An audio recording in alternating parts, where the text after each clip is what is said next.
రాష్ట్రంలో వైసీపీ నేతలు దళితుల వెన్ను విరిచి ఆర్థికంగా కుంగదీసి నేడు మెడికల్ కళాశాలలపై దొంగేడుపులు ఏడుస్తున్నారని, దళితులకు మెడికల్ సీట్లు కేటాయించకుండా చేసి అంబేద్కర్ విదేశీ విద్యా పథకాన్ని మార్చి జగన్మోహన్ రెడ్డి పేరు పెట్టుకున్నారని, 27 రకాల దళితుల పథకాలను రద్దు చేస్తే నోరు మెదపని వైసీపీ దళిత నేతలు కూడా మెడికల్ కళాశాలపై ధర్నాలు చేయడం సిగ్గుచేటని అన్నారు.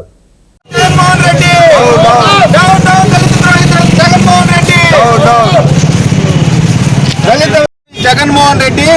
ఈ రోజున దొంగ నాటకాలు ఆడుతా ఉన్నాడు. ఏదో మెడికల్ కాలేజీలో ఎన్డీఏ కూటమి ఏదో తప్పు చేసినట్టు. నేను అడుగుతా ఉన్నాను జగన్మోహన్ రెడ్డిని, నీ ప్రభుత్వ హయాంలో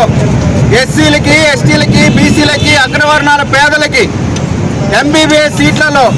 50% ప్రైవేటు కోటా కింద ఇచ్చి, ఎన్ఆర్ఐ కోటా కింద ఇచ్చి వారి యొక్క జీవితాలతో ఆడుకున్నది నువ్వా కాదా అని సందర్భంగా అడుగుతా ఉన్నాను. చేసిన తప్పులన్నీ చేసి కూడా ఈ రోజున అంబేద్కర్ గారి విగ్రహం దగ్గర ఏ అంబేద్కర్ గారిని అయితే జగన్మోహన్ రెడ్డి అవమానించాడు, ఏ అంబేద్కర్ గారు పేరు తీసి అంతకు ముందర తెలుగుదేశం పార్టీ హయాంలో